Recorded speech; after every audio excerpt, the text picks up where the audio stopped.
So welcome, everybody. Thank you so much for being here. I am Dr. Deborah Fripp, the Executive Director of Teach the Shoah.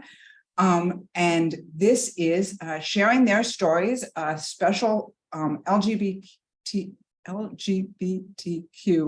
plus experience in the Holocaust special for Pride Month. And without further ado, I am going to turn this over to Lynne and let her take it away. Lynne? Thank you. So good evening, welcome. We are going to start our journey this evening before the Holocaust, even though we mainly tell Holocaust stories. In this case, we want to tell you a bit about Berlin in the 1920s. Deborah, can we move a slide? Berlin in the 1920s was very different to Berlin today or to Berlin pre-Great War, that's World War I. And one of the reasons for that is because the Weimar Republic, which was founded after World War I, one of the first things that they did was to abolish any kind of censorship. And once censorship was abolished, it was easier for people to express any thought and any opinion that they had. Part of that was also to express their own identities. In 1920, the first gay newspaper was published in Germany, featuring gay authors and articles that related to their own community. These newspapers were sold in every kiosk and newsstand around the city. And this was a very unique thing. We don't find these kind of newspapers sold so openly, so early on in history, anywhere else in Europe. But in Germany, this was not only accepted, but embraced in a way.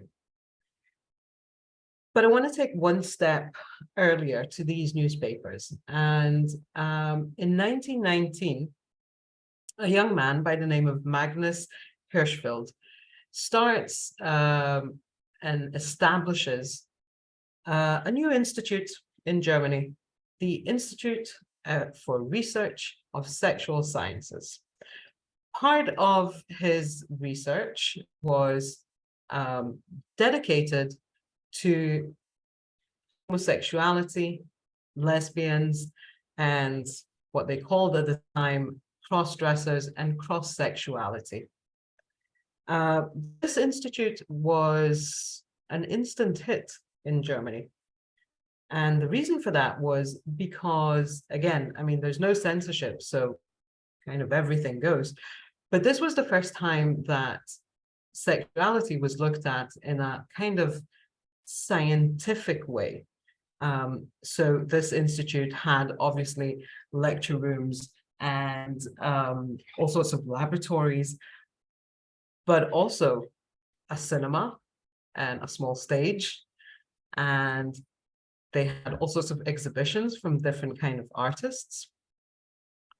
And this kind of goes together with what we see in theaters, whether it is the El Dorado, which we can see in front of us, one of the biggest and most famous theaters in Berlin in the 1920s.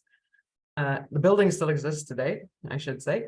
But at the time, this was the place for the community. Can we move one slide?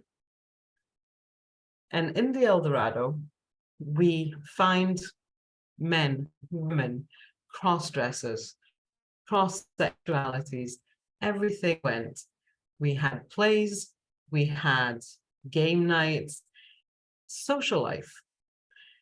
Most of the people in these photos, this is the way they dressed and behaved in their day-to-day life. This isn't them posing for a specific art exhibition. This is an evening out in the El Dorado. And if we can move one more slide. And between the drinking and the dancing, we see all sorts of different varieties of identities and the way people kind of carry themselves in public. So why am I constantly saying that this is so different? It is different. The 1920s, if we look at any other country in Europe, or even I believe in America, definitely here in the pre-Israel mandatory Palestine, this was something that you did behind closed doors. Two women would not be dancing in a Thursday evening in a club or posing for a photo that might be in one of the magazines that are now distributed in every single kiosk. But in Berlin, this is acceptable. And a lot of this exception in society comes from this institute that Magnus Hirschfeld opens. In the first year of the existence of this institute, there are 3,000 visitors there. 1,500 of the visitors were people from the medical profession who come to learn more about sexual orientation and human behavior in general. But another 2,000 who visit this institute come because they want to learn more, because they want to understand what's happening. What are these newspapers? Why are men walking around in frocks and why are women wearing suits? I mean, this hits even the movie screens, right? There, can we move one photo? Sorry. Oh, no, sorry, one back. We jumped, never mind. We have all these female actresses, all very, very beautiful, but wearing tuxedos and bowler hats and going around kissing women on screen, and this is fine. So one of the things that Hirschfeld feels as a Jewish gay man is that it's not enough to be this open. It's not enough to have an institution or a newspaper or a film or a club like the El Dorado. There's also this law that has existed since the 1800s. It's called paragraph 175. And this law basically is there to say that any kind of sexual deviance is illegal. This is a law that is not enforced in the 1920s at all. But this law can allow for sinister and dark things to happen, like blackmail. There are stories about the El Dorado that whenever the landlord wanted the evening to end, he would say, "Oh, the police is coming, the police is coming." So everybody would pick up their frocks and run outside. The police never came because they would never called because nobody cared. But still, this law exists. So Hirschfeld and another few friends of his from the Institute and a few writers and people from the bohemian life in Berlin decide that they're going to get together, write a manifest, present this to the Reichstag, and ask for the law to be abolished. We'll come back to this law later on this evening, but in the 1920s, it was not abolished. Mainly because any politician that was approached with this, their reaction was, but who cares? Why do we need to do anything with this? So Hirschfeld and a lot of other people found Berlin to be the place to be in. People came from all over the world. What we call today gay tourism, it existed also in the 20s. People came from Paris and from London and from all over the world just to be part of this scene, just to be seen and to be heard. I think we shall move on and we shall move to our first story. So tonight is going to be history and story. Rowan will be telling us the story of Frida whenever you are ready.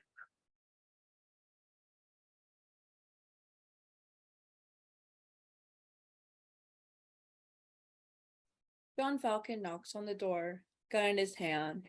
He is determined.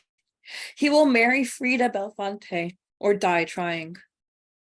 To his relief, it's Frida that opens the door, not Henrietta. He does not want to figure out how this conversation would go if the door was open to Henrietta. When Henrietta opened his door, she realized, and she sees that the guest is John, a dear friend of hers, a musician that plays with her. Him a flautist, her a celloist. She smiles. It's a wonderful surprise to see her friend. But there's something odd about his expression. Determined. John grabs her hand and says, Frida, I left my fiance. I left her for you. Marry me. I love you. Marry me. Wait, what? Frida doesn't know how to respond. They're friends, just friends. Besides, Frida's living in and loving Henrietta Yeti right now. John should know this.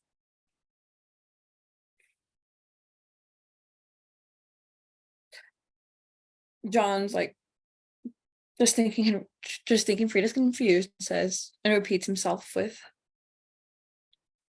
I broke off my engagement for you. I love you. Marry me.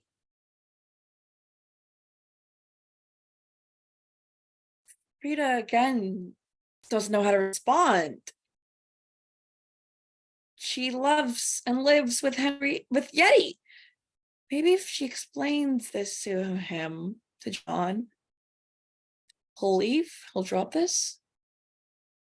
John, I'm living with Yeti right now. I love Yeti. I love women. I don't love men. I will forever be putting women on a pedestal the way that I will never put a man on one. I will forever love a woman the way I could never love a man. I do not know why I do this. It's just in my nature. Don't you understand? I can't love you the way that you love me. This doesn't dissuade John at all. I don't care. It doesn't matter if you love me or not. Just live with me. If you live with me, that's all I care about. If you don't, he puts the gun to his temple and says, I'll kill myself then. So that's why he brought the gun. Not if Frida refuses to kill Frida, but if Frida refuses to kill himself, then he will kill himself. Frida doesn't want to marry John, but Frida knows that if she doesn't marry John, then he'll die. If she doesn't marry John, then her friend will die. So the answer is obvious. All right, John, let's get married.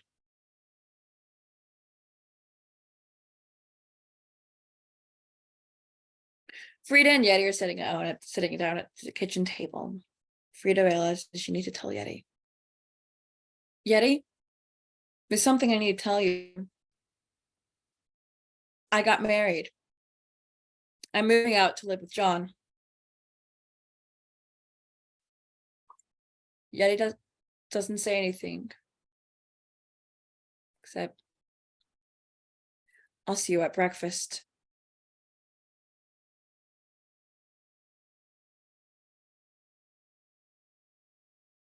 It's the early 1940s, and the Dutch resistance has a problem. A few years back, the Germans invaded the Netherlands and now control the Netherlands. And when controlling the Netherlands, they made sure that everybody has an identification card. So that means they can do random stops and check and see if that person's a Jew. Because if a person is a Jew, on their ID card, there's a big J on it. So everybody knows that that person is Jewish. However, the Dutch resistance had a solution to that problem. The problem that everybody knows that that person is Jewish, which means that that person is in danger. That solution, false identity cards. I mean, how do you know if that person's Jewish if they don't have a J on their card? I mean, You're not going to look at someone without a J on their card and say, oh, that person's definitely still Jewish, right? However, there's a problem. Because the Gestapo are thinking leading onto them. For if they figure out one false identity card is in circulation, then they know that there could be thousands of false identity cards in circulation, which means that the whole thing would go and fail. I mean, the biggest problem is that all the original identity cards, the ones that are not false, have a copy in City Hall. So once they figure out that false identity cards are in circulation, they can go and check your identity card to see if it has a copy or not, which means the Dutch resistance has a big problem. But Frida Belafonte, she has an idea. I mean, she's not a leader of the resistance. She's just the one that creates and writes out the false identity cards. She's the only one with a steady enough hand. But nonetheless, Frida has an idea. What if we destroy the copies? What if we destroy City Hall?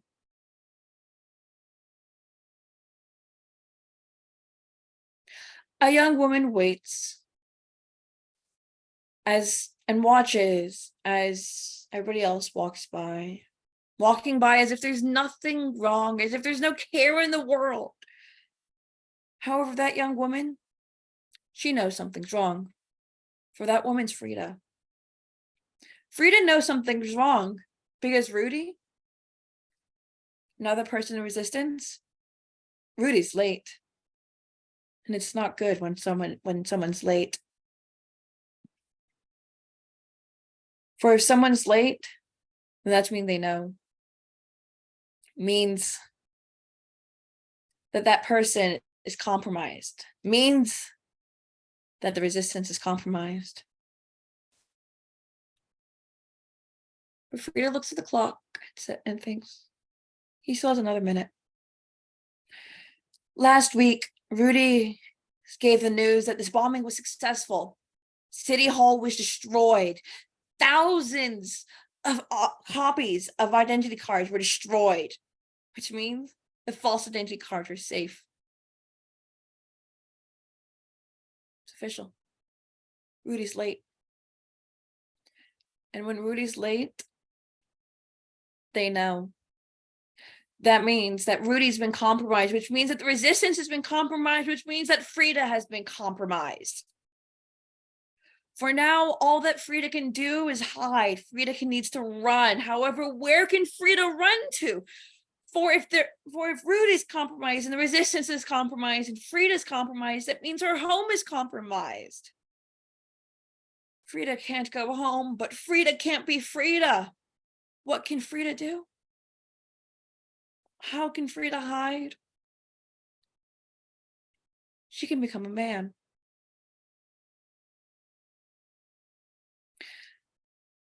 A young man walks into a barbershop. He wears a three-piece suit, glasses, and a hat. He takes off his hat to reveal messy, chopped, self-cut hair. He desperately needs a haircut. The barber offers him the chair and says, "What can I do for you, sir?" A shave or a cut? Just a cut. And no one bats an eye. Frida becomes Hans.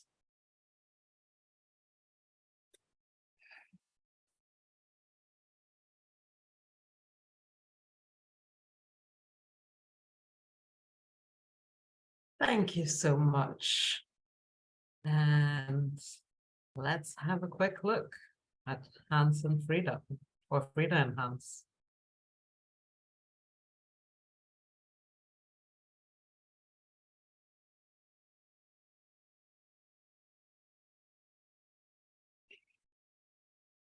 Thank you, that was beautiful. So Frida took us out from Berlin for a while to hear what happens in other countries. In Berlin, in the meantime, we've moved from the merry and gay 1920s to the 1930s. In 1933, Hitler gains power, and Berlin doesn't look the same anymore. We could move one slide, please. On the 6th of May, 1933, members of the Nazi youth movements raid the sexual science department of Berlin University. That is that same institution that our friend Hirschfeld starts.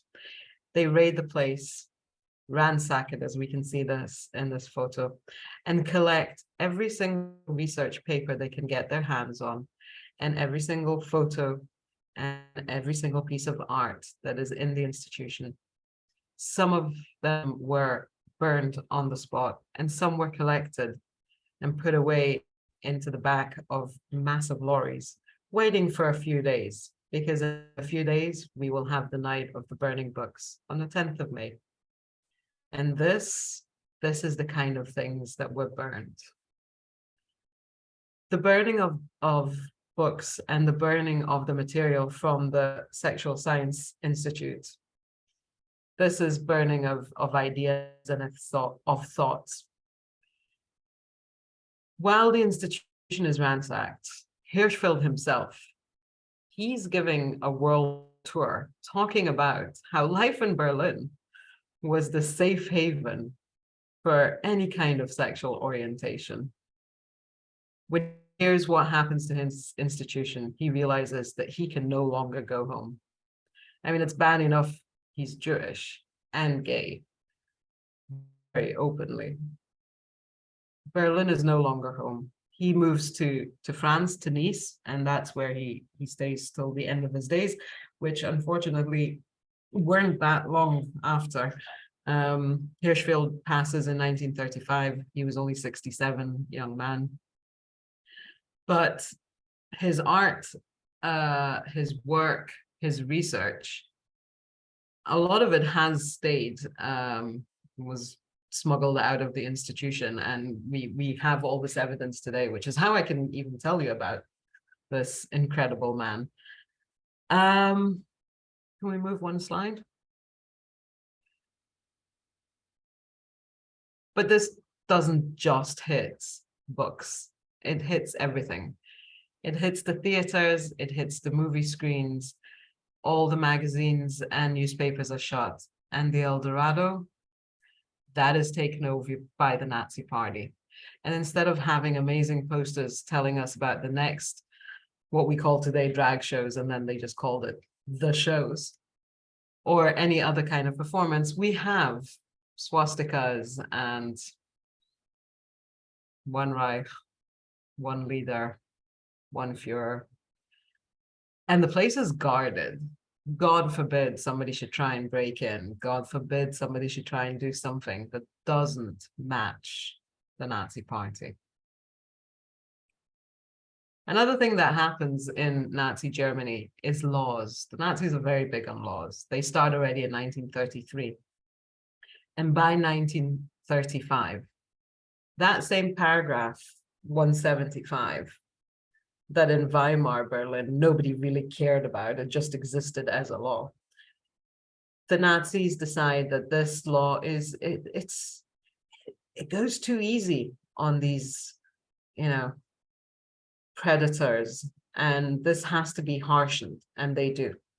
That law is turned into a bit of a fire-spitting dragon. Any kind of sexual deviance is outlawed. And although most of the targeted people by this are men, women as well, lesbians, if they are found to be less feminine and maybe less dutiful, we're also accused under paragraph 175 of sexual deviance.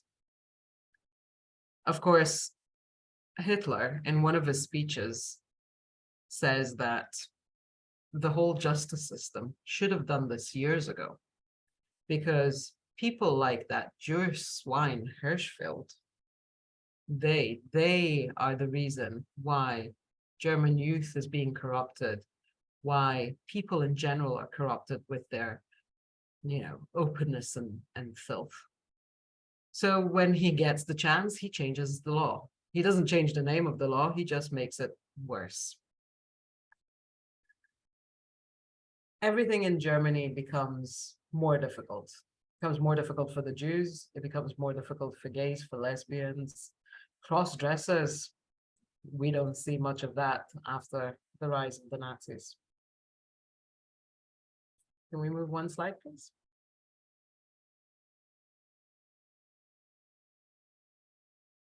One of the things that seemed to really upset the Nazi Party is art.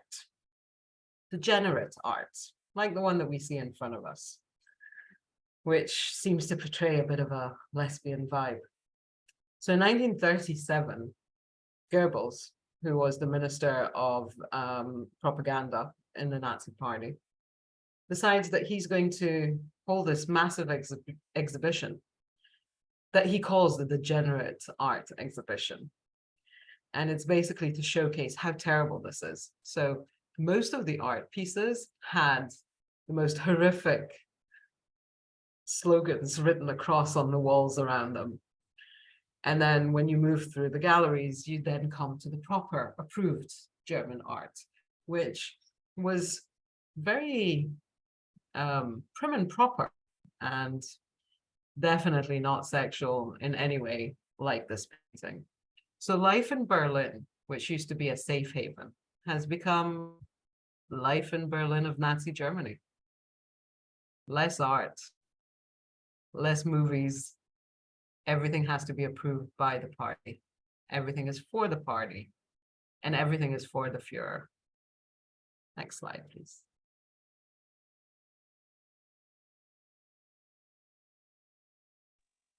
Greg is going to tell us the story of the incredible Freddie Hirsch, athlete, teacher, educator. Greg, whenever you're ready. Thank you. It's 1935. Freddie Hirsch is 19 years old, living in Germany. With the Nuremberg laws passing, Freddie no longer feels safe in his own home country where he grew up. Things are changing, not only because he's a Jew, but because he's gay. So he decides with the other Jews around him to flee to Czechoslovakia, specifically to Prague. He starts working for a company called the Maccabi Hatzer. He had worked for them in Germany, but now in Prague, he started working for the Czech branch. But it wasn't easy for him. He had to convince the chairman that him being gay would have no effect on his ability to teach and work and get what he needed to get done. He stayed there for about a year and then moved to Brno. In 1936, he met his partner, Jan Mautner. Jan attended university and was studying medicine. And when he wasn't at school, he would come home and the two of them would cooperate. Hirsch writing in German articles for the Maccabi paper that they published, and Jan translating it back into Czech so people could read it. Then in 1939, Hirsch applied for residency in Brno, but was declined. Fearing expulsion, Hirsch left and went back to Prague, leaving Jan behind. When he got to Prague, he started working for the Aliyah School. It was a school designed to teach young Jews wanting to immigrate out of Europe and into Israel. There, they taught horticulture and agriculture and basic first aid. He worked there for a little while, and 18 of the students that he trained were able to emigrate out of Prague to Denmark in 1939. Hirsch and the other youth leader drew lots to see who would be able to leave and immigrate to Israel. And unfortunately, Hirsch lost that game. So he continued his work in Prague, but laws were changing. Now, Prague and Moravia, Bohemia became a proctorate under the Nazi Germans. Jews were no longer allowed to be out in public. Public spaces were forbidden to them, and Hirsch didn't like this. He needed a place for the children to be able to exercise and still be able to learn. Eventually, Jan was able to meet him in Prague. There was a student uprising in Brno and his university was closed. So unable to continue his studies, he met back with Hirsch. And together again, they worked on a paper or an article and was able to get it published, but this time explaining his own personal beliefs on what he wanted for Jewish children, for their physical health and their mental health. After that, Hirsch was deported to Terezin ghetto. There, he started working as a deputy to the youth advisor. Again, seeing that there was no space really allocated yet for the children, he was able to get a playground saved for them. There, again, the children would work and exercise. He would teach them how to take care of themselves, both physically and again, mentally. He needed them to survive. He made sure that their hygiene was in tip-top shape and worked with them as much as he could. A year later, Jan was then also deported to Terezin camp ghetto. Not too long after that, the Bialystok ghetto was liquidized and 1,200 children from Bialystok were brought to Terezin. But for whatever reason, they were kept segregated from the rest of the ghetto. Under no circumstances was anybody to make contact with them. They were held behind barbed wire fencing and heavily guarded. Hirsch, wanting to contact these children, either to gain their trust or to help soothe their fears, we don't know. Hirsch had a good way with the Germans. Being a German himself, he could talk to the guards and usually get extra provisions where he needed. Not always, but it didn't hurt that he was a good-looking man and kind of what the Nazis idealized for themselves. He was always clean, he spoke well, he had a sense of confidence, his boots were always polished. So he thought, surely if I get in trouble with the Nazis, I can talk to them. Unfortunately, it wasn't a German guard that would catch him that day. It was a Czech. And because Hirsch didn't speak Czech very well, he was immediately taken to the commandant's office where it said that he was beaten brutally for his disobedience. After that, as his punishment, he was shipped to Birkenau, to the Terezin family camp. There, he was put in a position as the Lager Capo. But because of how he was, he didn't believe in using violence against the prisoners. The SS guards believed that he had great leadership qualities and thought he would be great in that position, but they soon realized he wouldn't do what they wanted. So he was soon removed from that position. But he maintained still that relationship with the guards and the respect, even though he was a gay Jew and openly gay.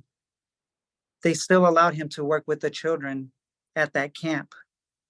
He was able to talk to the new capo, who was German, and persuaded him and the SS guards to allocate a small barracks, Barracks 31, for the children specifically. In this barracks, there was a great artist there. Her name was Dina.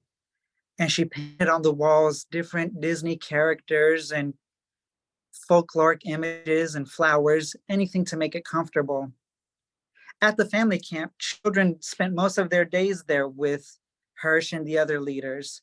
And at night, they could go back, daughters to their mothers, sons to their fathers. And if they didn't have parents, they would be under the care of the counselors.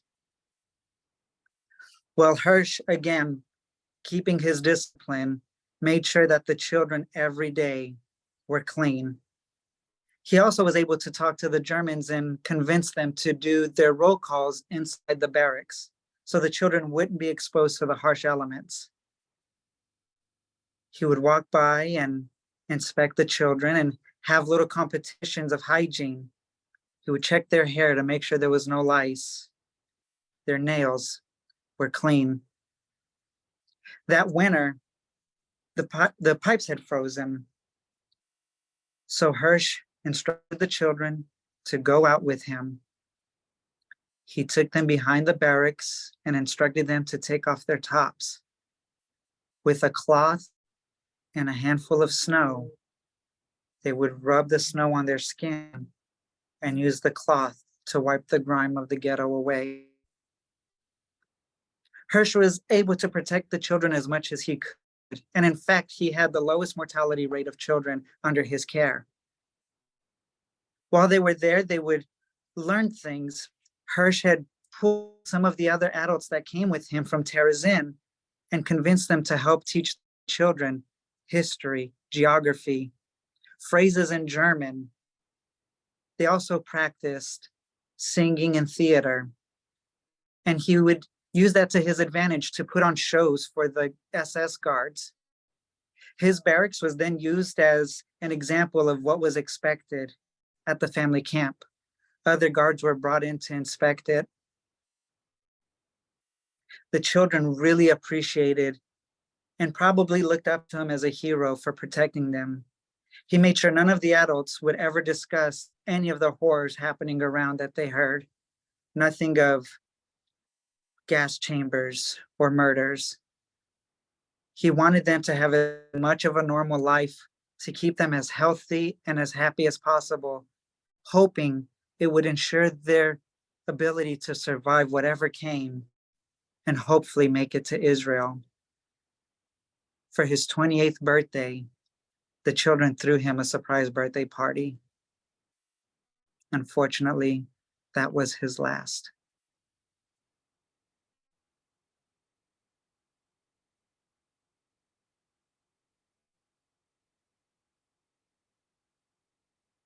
Thank you, Greg. That was beautifully told. And let's have a quick look at Freddie. Very handsome Freddie, may I say. This is young Freddie before his move to Terezin. And these are photos of Freddie in a form of advertisement for the first Maccabea that he participated in. Handsome boy. So I just want to give a small explanation about something that Greg told us. This is stepping out for a minute and going back to being a history teacher. The family camp in Auschwitz is a unique situation.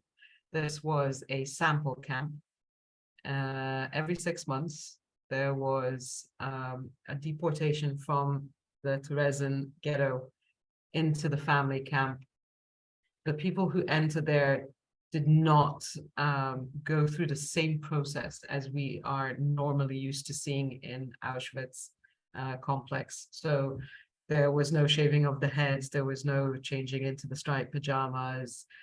The family camp members got to keep their own clothes and the belongings, the little suitcase that they were allowed to bring with them from the ghetto.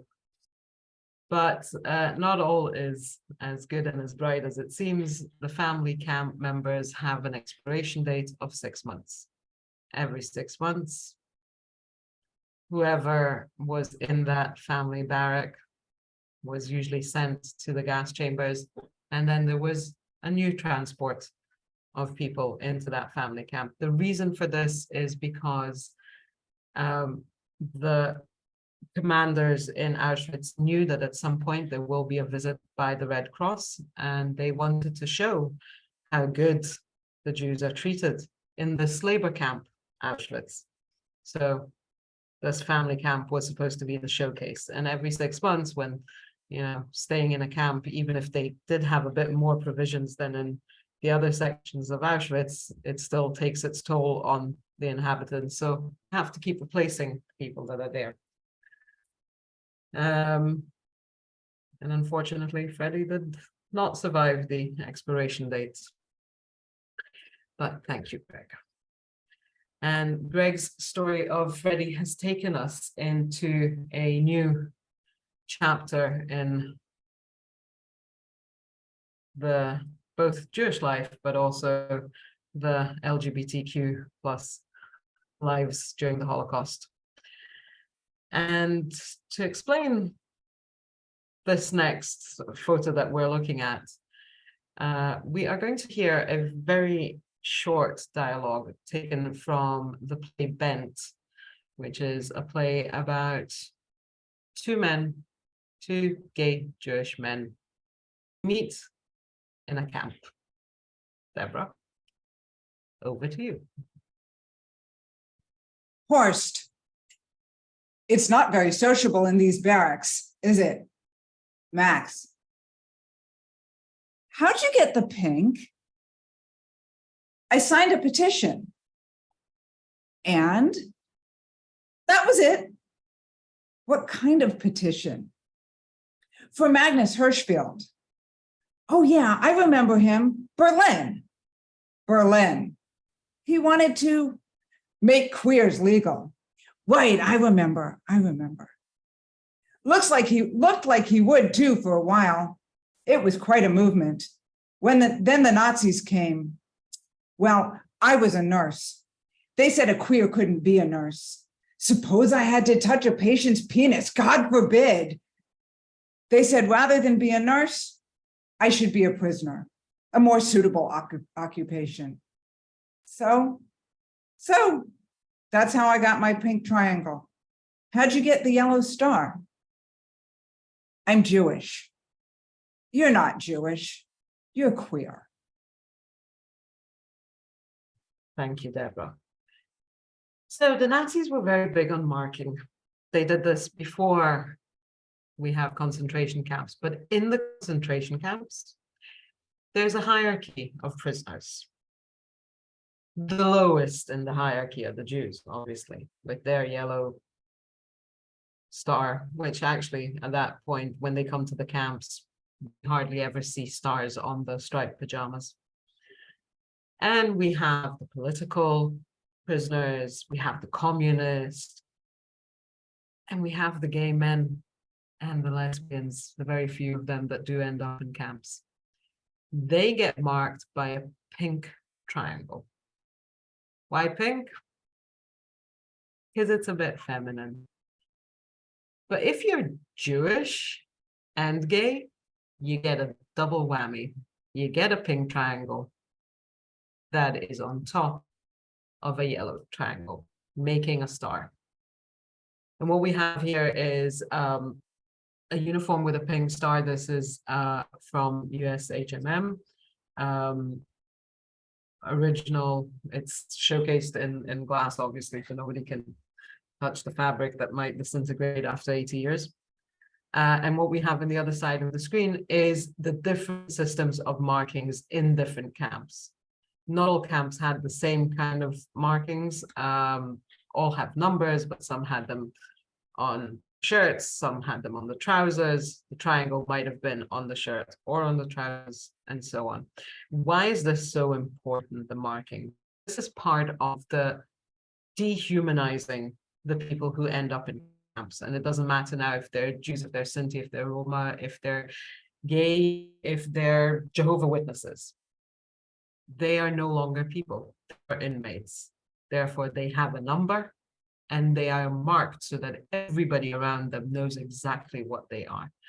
This is part of the Nazi methods of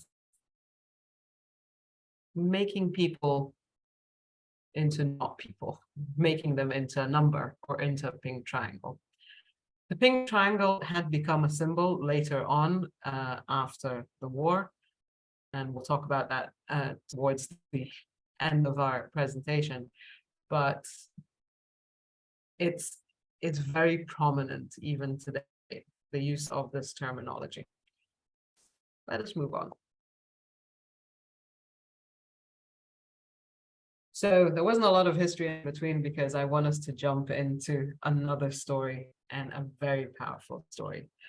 The story of Gad and Miriam Beck. The twins Margot and Gerhard Beck were born in 1924 to a Christian mother and a Jewish father in Berlin, Germany. Throughout the war, they were both underground, active in efforts to help other underground Jews, with contacts in the Swiss embassy and all over the city. Like the other members of the group, they adopted Hebrew names. Margot became Miriam, and Gerhard chose Gad. Both survived the war. Tanya, whenever you're ready.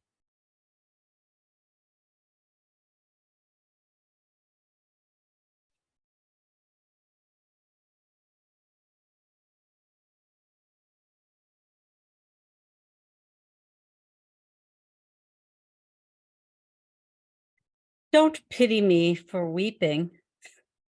These are tears of triumph, triumph of love over hate. I was in prison at the end of the war, and yes, I suffered. Nazis take interrogations seriously, even for women. But the war is over. We're free, liberated. My parents survived, I survived, and so did my twin brother Gerhard, or Gad, who spent the war years in more danger than any of us. Gad was many things. He was a Jew, a Zionist. He was a young man of conviction, a very fierce protector. But above all, my brother was a man unafraid to love. Even when Nazi ideology said a man loving another man is a crime. Gad and I turned 17 just when Germany under the Nazis turned to hatred. Hatred of Jews, hatred of gay men, hatred of me and Gad as Mischling, children of a mixed marriage. At 17, Gad wanted to begin dating, just like I did. And he complained, there are no more gay bars in Berlin. There's no cool place to meet people, nowhere to hang out. The Nazis have closed them all. He was a teenager and lonely, but he wasn't lonely for long. God was so outgoing. It was easy for him to form close friendships and connections with almost everyone he met. I think Gad had more lovers and close relationships than I ever did. My first boyfriend, Gunther and I got together simply because my family actually had to move upstairs into his family's apartment. Our romance took place in the apartment bathroom. But Gunther and his family were Voljuden. They were full Jews, and they were picked up by the Gestapo and deported to Theresienstadt. I was devastated. I remember Gad's first real love, Manfred Levin. He was part of our Zionist youth group, part of the Hehalutz movement. And in the beginning, that was mostly young people hiking and playing music. We made plans for emigrating to Eretz Yisrael, the land of Israel. We were learning to be farmers. And Manfred was strong and athletic with soft brownish eyes and brown wavy hair, sometimes messy in a cute way. And my brother, Gad, was so positive and giving and charming. Manfred could not resist that generosity of love. But Manfred's parents were also both full Juden, full Jews. Unlike my family, they had no protection from the state, no Christian family to help them. And in 1942, The Levin family was rounded up for deportation. 2 of his brothers were at work. They got home, everybody was gone, and they didn't know what to do. But my brother Gad took action. When he realized what had happened to Manfred, he ran actually to Manfred's work to tell his boss, the house painter Lothar, they've taken Manfred. What? That's nonsense. We need him. Are you brave? Yes, I'm brave. Okay, my son belongs to the Hitler Youth. You go put on one of his uniforms and then you get Manfred out of that transit camp. Tell them it's sabotage that he's doing. We can't do any work without him. And my brother put on that horrible uniform and he rolled up the legs and he pinned up the sleeves so that it would fit properly. And he straightened up his posture and tried to look stern. And he headed for the Gestapo headquarters. That was at his childhood school. That's where the transit camp was for the Jews. He walked right inside to the desk and he did that salute. And he said, I would like to speak to the colonel. Yes. You have the Jew, Manfred Levin, here. My father says he can't clean the apartments for the people that have to move in. The Jew has taken the keys. And Manfred was brought out. He saw Gad in that uniform and didn't bat an eye. And the colonel just waved his hand dismissively. Take him. You'll bring him back to me, won't you? Yeah, of course. What am I going to do with a Jew? And they both walked out the door. Gad held out some bills. Here's money, Manfred. Go immediately to my uncle Wobi's. He's a Christian. You know he can hide us. I'll come later and then we'll go on together. Manfred took that money from my brother and he said, no. He said, no, Gad, I can't come with you. My whole family is there. They're sick. They're exhausted. I'll never feel free if I run away from them now. And Manfred went back to the transit camp. He and his entire family were sent to Auschwitz. Gad told me they never said goodbye. He said, it was then that I grew up. It was then that I decided to help my friends before they too were put on the list. And a year later, the Nazis rounded up all the remaining Jews and the Mischlings in Berlin. Now it was our names on the list. Jews and half-Jews arrested at home, at their jobs, at the factory. My twin brother Gad was arrested. My father was arrested, but my mother, born a Christian, was not. I was taken right out of the factory along with my good friend Edith. We were led into a barracks with hundreds of other Jews, and Edith took one look around. Miriam, go tell them you are Mischling. You're only half Jewish. Go tell them. Oh, I don't want to talk to the officer, Edith. It's dangerous. Don't be silly. Get over there. Tell them you're not a full Jew. I didn't want to do it. And she pushed me and I said no. And she pushed me. Finally, I approached the SS officer and told him, and he didn't care. You're wearing the star, aren't you? Scram. But Edith pushed me again and again. Miriam, just do it. Just do it. Tell them you're not a full Jew. Do it. I tried it again. And on the third try, the guard looked closely at me and he kind of snarled at me. Okay, we'll send you to Rosenstrasse. But if we find out you lied, you're ready for Siberia. Got it? And another guard took me away to a different building, the old Jewish community office on Rosenstrasse. I didn't understand what that would mean, but I think Edith did. Her stubbornness saved my life. My friend Edith was full Juden. She and the others in that barracks were taken on to Auschwitz.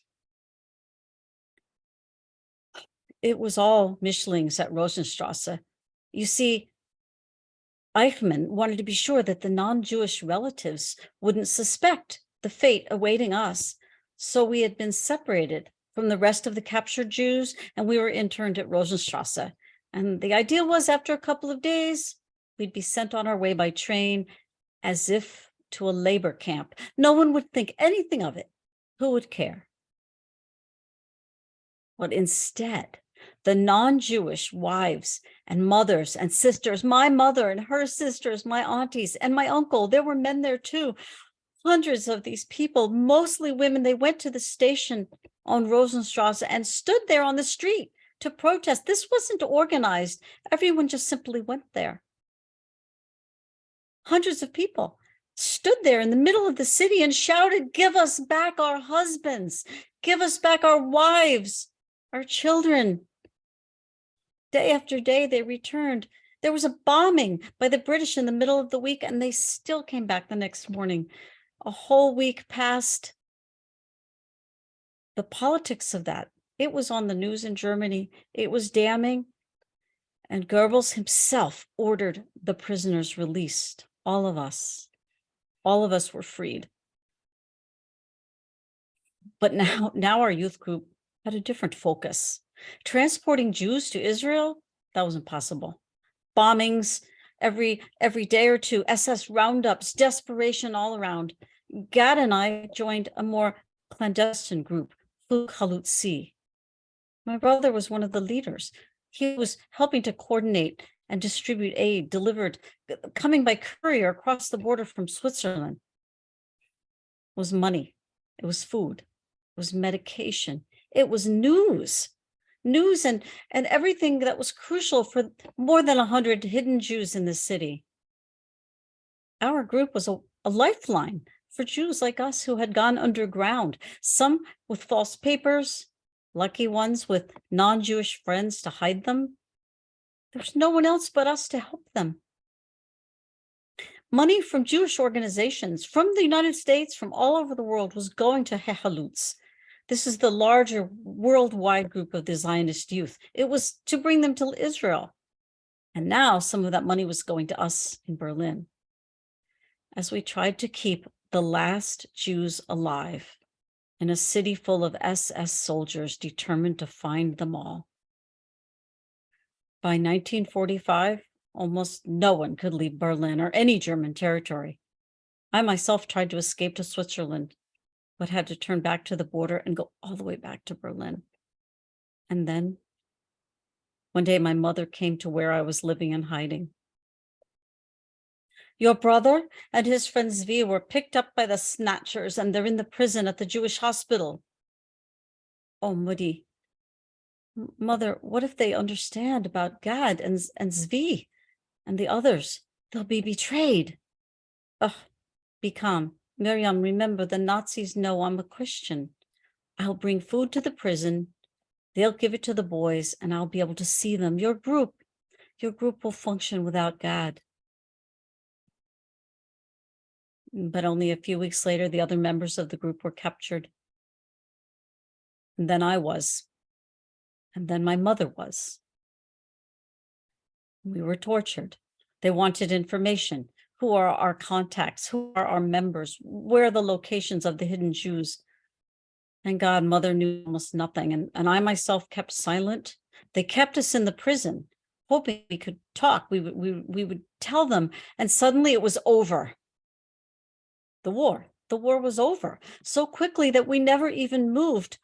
They never even sent us away from the Jewish hospital prison, just abandoned us to the Russians. And only much later did God reveal how he and Zvi, his lover, had suffered, both staying silent separately and not revealing their love for each other. Keeping silent is a protest of love. You know, that protest on Rosenstrasse the year before, that was the only successful protest of German citizens against the war, the only one. And that was also a protest of love. It was unconditional love, the kind of love that is alien to the fascist, alien to the Nazi. Nazis approve of love only when it's controlled by laws dictating who may express love and with whom. Nazis detest gay love and gay men. Even the gay men that were part of the SA, the brown shirts. Oh yes, there were gay men in the Nazi party, but they were only tolerated until their cruel viciousness was no longer needed, at which point they were executed just like any other homosexual man. All of Hitler's men were especially brutal to Jewish gay men. My brother God's life during the war years was an endless attempt to save his friends and evade arrest himself. I won't pretend. I can't pretend to understand what it is to be gay. But I know that each time God wrapped his lover in his arms, it was an act of love and strength. He told me every night I thought, tomorrow I'll be sent to the camps, but every night I was not alone. He told me love was the only thing that gave me strength to fight Hitler and his politics. I had the love and loyalty of my friends. Love gave us the force to fight. In 1999, many years later, God told me something else. He said, I feel I have to fight for more liberty for gays even today. Even today, we're not liberated, we're just beginning. My brother was right. We're not all liberated, not all of us, not yet. But he reminded us, love gives us the force to fight.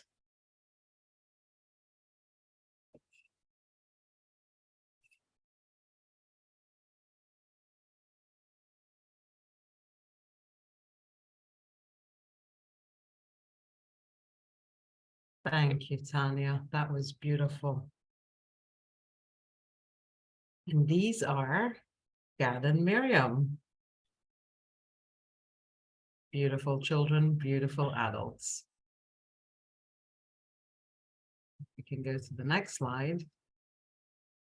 We'll see Manfred Levin, Gad's first big love, was sent away so young. Many, many years later, there was a play made about Manfred. Gad was the part of the production crew in a way. He kind of made this whole thing happen. Gad was a very great advocate to the community and also to Holocaust memory. And he appears in quite a few documentaries. So we've come to the end of the war. And between 1933 to 1945, over 100,000 gay men were imprisoned because of their sexual orientation. About 10,000 men died, whether they were murdered or sent to camps and died there. About 50,000 women were also persecuted. Most of them did not end up in camps, in prisons in Germany, yes, but not in the camps themselves.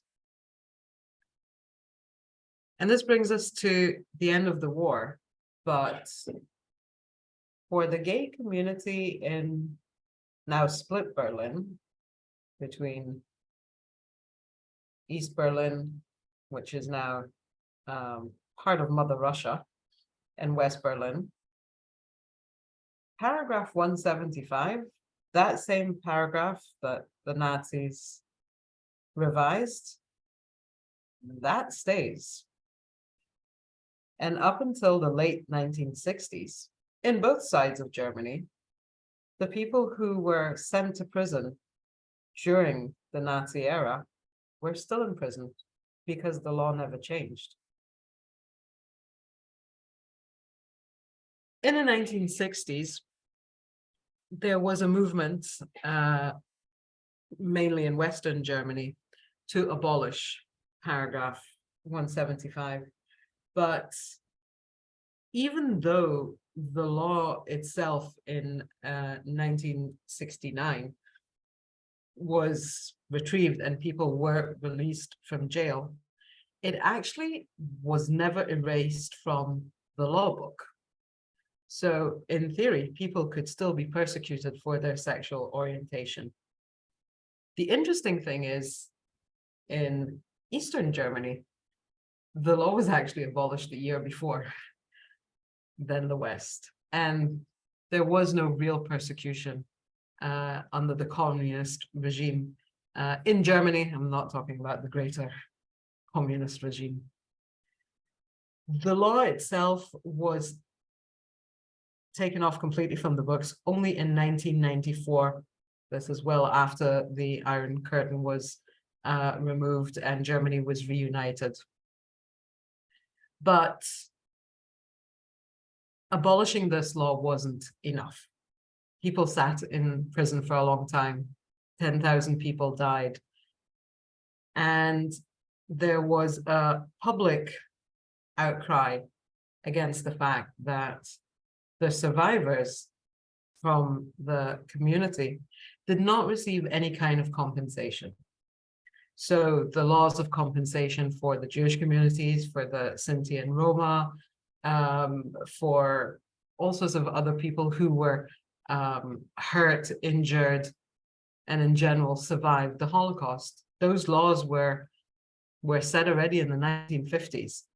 But for gay men, for lesbian women, no compensation at all. And it took the German government up until 2017 to agree on compensation and to offer a formal apology through the Bundestag to anybody from the community who was affected by the war and the lengthy incarceration after the war. This was obviously too little and too late. At that point, only 3 people were still alive that could get any kind of real compensation. Part of this kind of public apology was also a movement towards commemorating the LGBTQ community and the atrocities that happened to them during the war. Can we move a slide, please? And in Berlin, there is a very big Holocaust memorial. It's made out of these very big black blocks of stone. And across the street from that, there is one single stone, the one that we can see here on the side of the picture. But it's a bit different to those big blocks representing the Jewish communities all around Europe. This one has a small peeping hole in it. And when you go closer to it, you see in a loop a short film of now 2 men kissing. And around 2017, when the official apology came out and this monument was presented, there was now another issue within the public, and that's, but why do we only have a photo or this short film of 2 men kissing? Also, women were affected by this. So the decision came together with the curators of this monument that every 2 years they will change the film. So just now the film is of 2 men, but during the years of COVID, the film was of 2 women kissing. This monument is now one of a few different ones. There are now more monuments around Berlin. One of them is a very big triangle. I'm sorry, I couldn't find a good enough photo for you guys. The monument was put up originally in 2008 without the film. The film was added in later. I should have mentioned that. I just want to go back 1 second to talk about our dear friend Hirschfeld. He passed away in Nice, and in 2000 and I believe it's 7, they put up a monument in his memory. And that monument, even though he did not go through the Holocaust itself, he wasn't imprisoned or anything, but that monument has a very big pink triangle on it to represent, obviously, not just Hirschfeld himself, but also the whole movement that he represented at the time. And this brings us to the end of our historical talk. And thank you all for listening. We're not finished yet. We're going to continue, but I shall stop hammering on about history here. Thank you to our storytellers. We are now going to start a quick round of Q&A. And we're going to start first with asking our tellers stories, and then we shall open the floor to any questions from the audience. So, Deborah, would you like to start, or should I? Well, why don't we start? We had wanted, each of our tellers was given a list of potential stories to tell, and picked this story, the story that they told, out of a list, except for Greg, I guess, who can talk about that. But I wanted to ask the tellers to tell us a little bit about why they each chose or were excited about the story they told. So Rowan, would you talk a little bit about why you chose Frida's story? Yeah, sure. So when I was first looking through the different stories, it was a little hard for me to pay attention to them because when I was doing it, I was reading written version of interviews that were like 5 hours long, so it was like 50 pages each. So I was just skimming over them like, what is interesting? And something that stuck out to me with Frida is I love how she with my final scene, how she disguised herself as a man. I've never seen that used for a way to hide yourself, but it makes so much sense, especially because learning that Frida had a steady enough hand to create a false identity, which means that she could create her false identity for Hans. And then the realization that she was the brains behind the bombing of the city municipal building in Amsterdam, and she's a musician. She's only half Jewish. I mean, there were so many parts about this story that I found relatable, that I'm like, yeah, I see that. I see myself in this. And that just really helped. Then the whole marry me or I kill myself, I'm just like, I gotta tell that. I gotta tell that. That just sealed the deal. Thank you. Tanya? Well, I tell you, I was looking at the story of Gad Beck, and he has this marvelous memoir, and I was not sure how I would tell the story of a gay man being a straight woman. And when I learned that he had a twin sister, and she was with him the whole way through, she was part of the partisan group. She was quite familiar with his sexuality, and knew him as any two twins really could know each other. And that gave me the perfect opening to tell his story, and hers as well. He was such a magnetic personality. It's clear that he was just charming, and all throughout his memoir, every interview I've seen and listened to, he makes it really clear that everything is about relationships and love, and that's what kept him. That's what gave him the strength that he needed to continue with what he was doing, which wasn't just hiding from the Nazis that he was doing, but it was also helping others. So that was a real powerful story for me. Thank you. Greg. Hello. So I didn't get to pick my story, which is totally okay, because there must have been some magic in the air when I was assigned Freddie Hirsch's story. first off, just I was able to connect with it so quickly when I started reading about him, given the environment right now happening in the United States with drag queens and drag performers at story time with children, and just this idea that there's predators out to get these children. And yet here we have a story of a man who did everything in his power to try to keep these children alive, to make sure that they could survive. And just, it resonated so deep with me. And then just that idea of, I had to draw on a little bit on some personal experiences as a gay person living in the United States. And he left home at a pretty young age and made a way for himself. So it was very inspiring to me. Thank you so much. And I'm happy I assigned him to you. Thank you. It was pretty clear to us when we were thinking about it that you would do an amazing job with it, as you did. Thank you.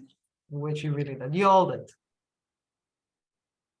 So let's open the floor to questions, and I'm gonna spotlight me and Lynn, I guess.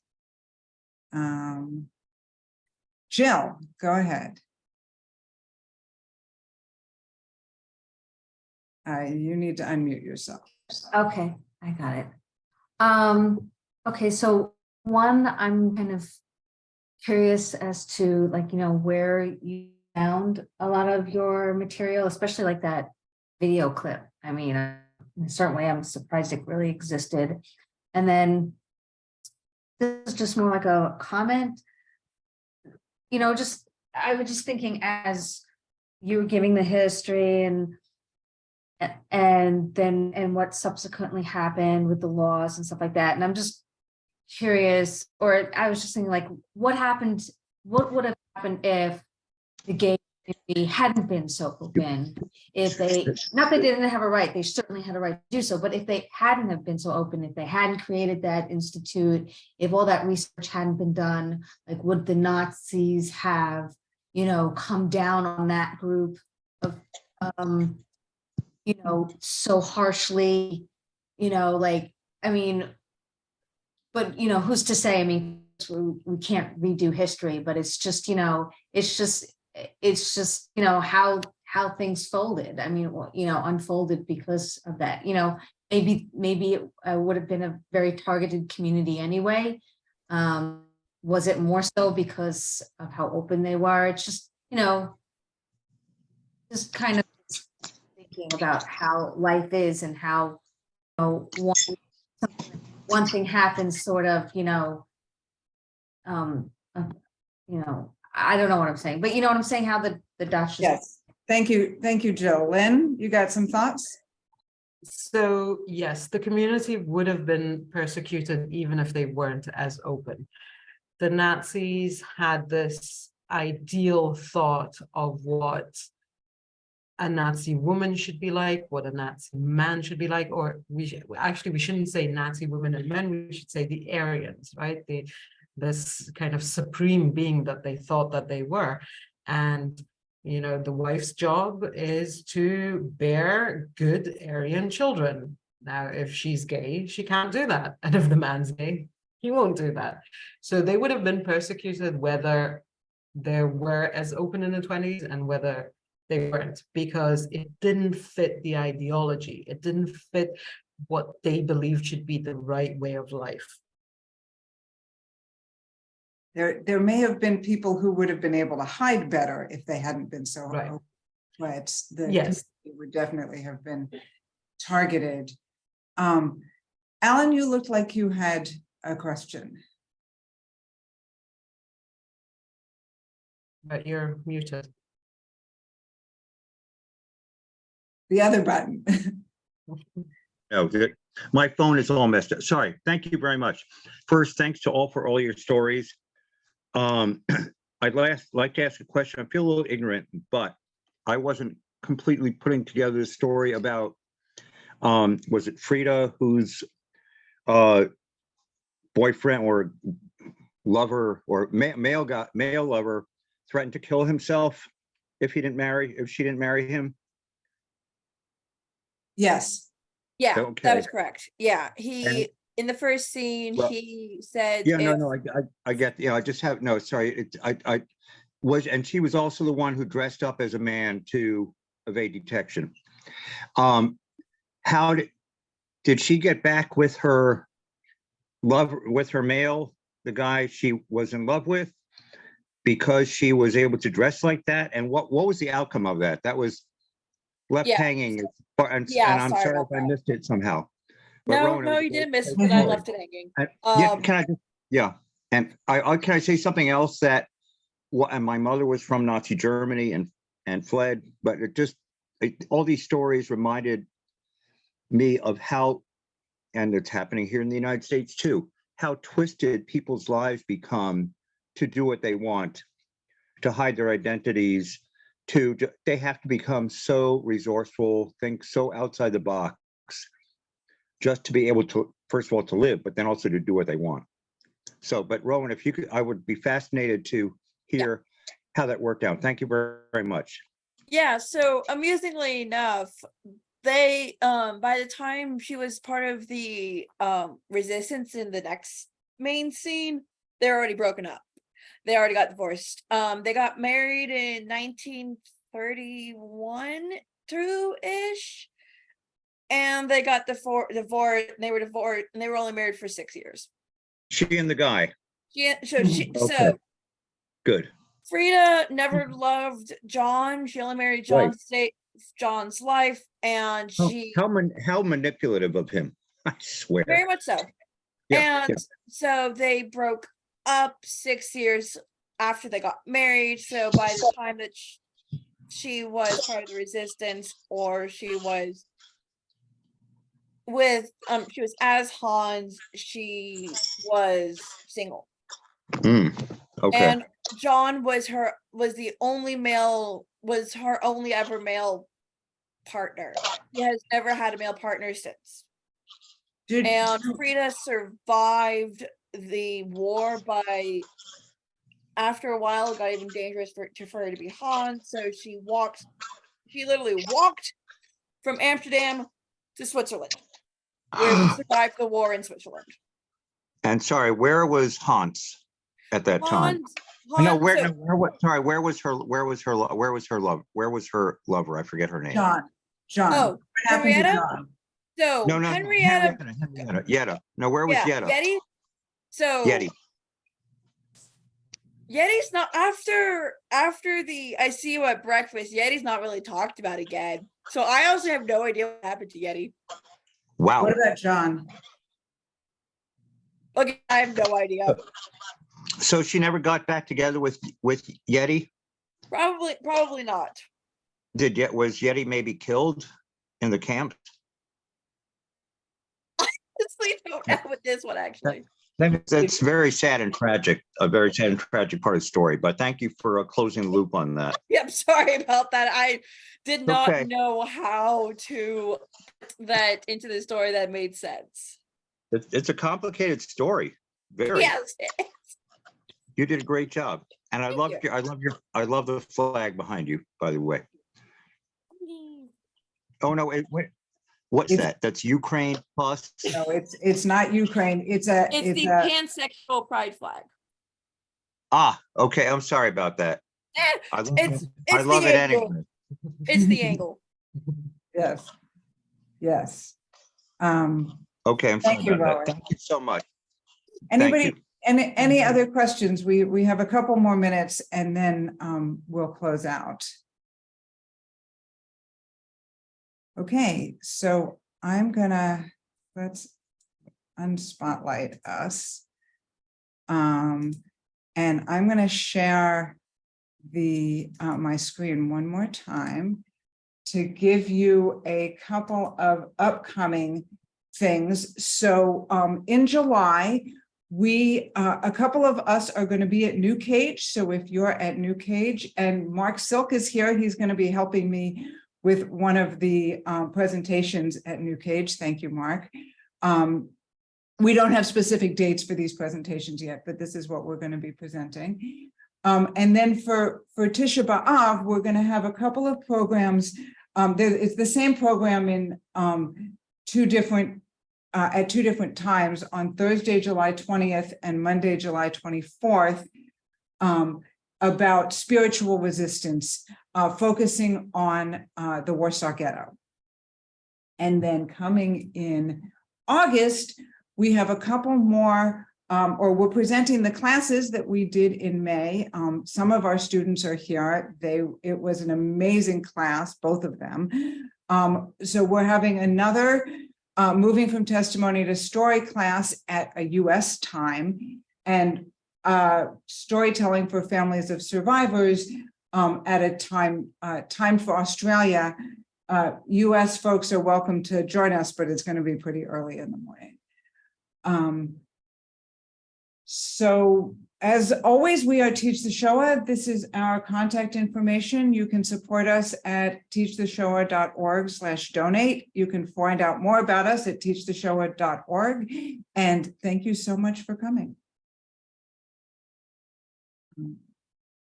So I'm going to stop this share. And Thank you, everyone. Thank you to our amazing storytellers, Rowan, Greg, Tanya. Thank you, Deborah.